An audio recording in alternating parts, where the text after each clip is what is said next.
सब जहां जहां है, एसएसबी जहां जहां है, वहां पर स्मार्ट बॉर्डर का निर्माण करना और एक चतुष्कोणीय सुरक्षा रणनीति के तहत स्थानीय प्रशासन को साथ में लेते हुए, टेक्नोलॉजी को साथ में लेते हुए, हम आपके परिश्रम को साथ में लेते हुए सीमाओं को एकदम अभेद बनाना। और इस स्मार्ट बॉर्डर का कंसेप्ट फाइनलाइजेशन के स्टेज पर है। इसका पायलट प्रोजेक्ट आने वाले साल में हम निश्चित रूप से इंट्रोड्यूस कर देंगे। एक साथ देश की अलग अलग सीमाओं पर 7 या 8 जगह पे पायलट प्रोजेक्ट्स दिए जाएंगे। परंतु मैं चाहता था कि मेरे साथ भारत सरकार के गृह सचिव, डीआईबी और सीमा सुरक्षा बल के डीजी सभी एक बार ये सीमाओं का प्रत्यक्ष अपनी आंखों से देख ले, जवानों से थोड़ी चर्चा भी हो जाए और इसके आधार पर एक संपूर्ण पायलट प्रोजेक्ट बने। पायलट प्रोजेक्ट में से जो टिथिन प्रॉब्लम आएंगी, जो कमियां आएगी, जो छिद्र आएंगे, इसको पूरा कर कर पूरी सीमा को स्मार्ट बनाने की दिशा में हम आगे बढ़ेंगे। कंसेप्ट के अंदर डिस्ट्रिक्ट मजिस्ट्रेट का भी रोल होगा, एसपी का भी रोल होगा, गांव के पटवारी का भी रोल होगा, गांव के सरपंच का भी रोल होगा। जब तक सीमा के प्रशासन को, सीमा के जिलों के और गांव के प्रशासन को हम समाहित नहीं कर सकते, हम सीमा को अभेद नहीं बना सकते। हम आइसोलेशन में सीमा की सुरक्षा की कल्पना करते हैं तो वह कल्पना अपने आप में बेमानी है, कभी सफल नहीं हो सकती। जब आपके जितनी सजगता से ही गांव का पटवारी, गांव का पीएसआई, जिले का डीएसपी और जिले का कलेक्टर सीमा की सुरक्षा के लिए काम करेगा, तभी हम सीमा को पूर्ण रूप से सुरक्षित कर पाएंगे। त्रिपुरा फ्रंटियर हमारे लिए बहुत महत्वपूर्ण फ्रंटियर है और इस देश की इस प्रकार की सीमा की सुरक्षा करता है जो देश के एक कोने में आए हुए त्रिपुरा राज्य से सटी हुई है। जनसांख्यिकी का परिवर्तन, चाहे त्रिपुरा हो, चाहे पश्चिम बंगाल हो, चाहे बिहार हो, जनसांख्यिकी का परिवर्तन हम सीमा के छिद्रों के माध्यम से नहीं होने देंगे। ये हमारा अटल विश्वास है और अटल संकल्प भी है। ये जनसांख्यिकी के परिवर्तन को रोकने के लिए बाड़ लगाई गई है। बाड़ को भी आधुनिकीकरण करने के लिए लगभग 650 किलोमीटर की बाड़ 15 वर्ष से पुरानी है। उसमें से 119 किलोमीटर नई बाड़ की भी हमने घोषणा कर दी है, मंजूरी दे दी है।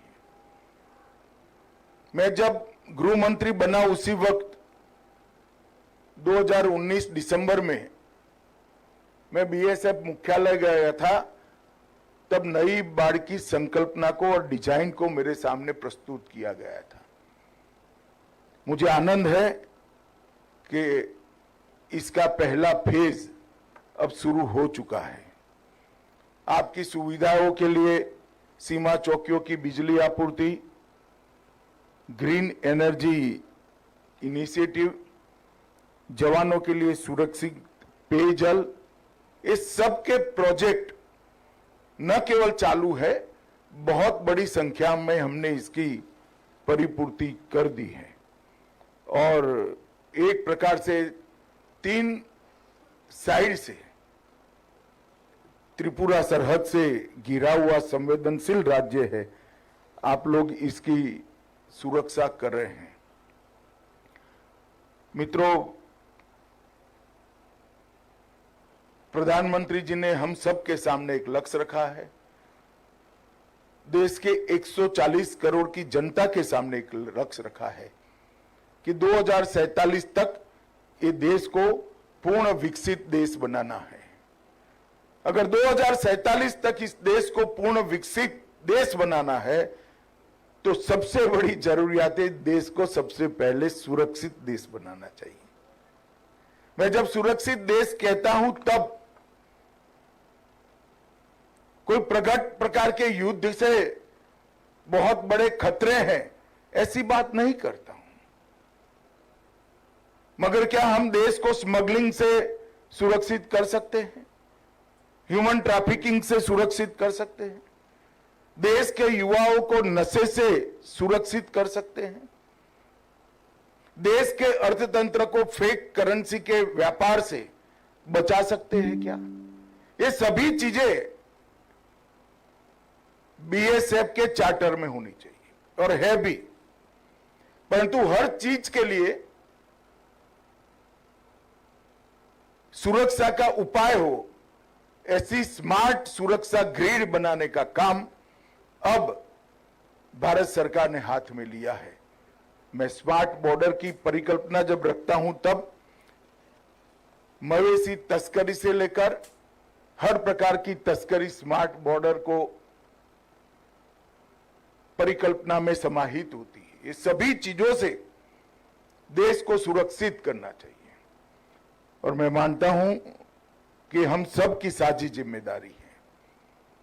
बीएसएफ के जवानों ने अब तक बहुत अच्छा काम किया है, मगर बाढ़ की सुरक्षा के पूरे कंसेप्ट को अब बदलने की जरूरत है और हमारी कार्य संस्कृति को भी बदलने की जरूरत है। जागरूकता सीमा पार से आने वाले व्यक्ति के बारे में सिर्फ काम नहीं करेगी, ये पर्याप्त नहीं होगा।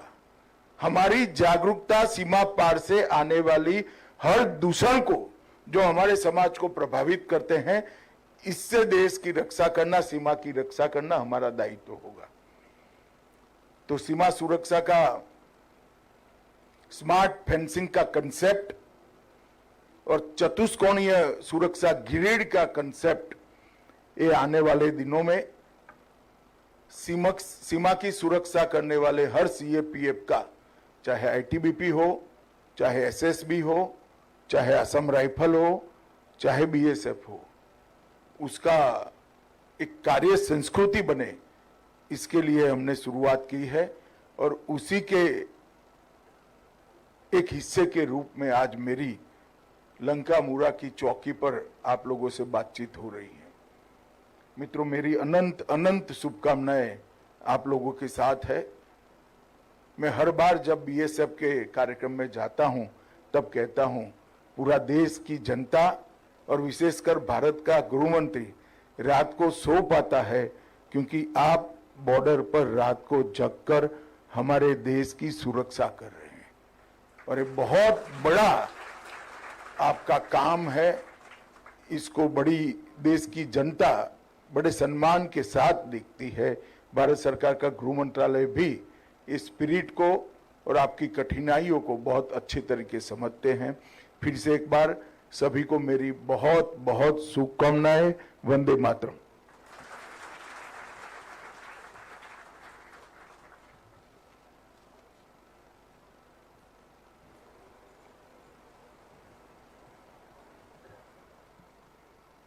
महोदय, बहुत बहुत धन्यवाद।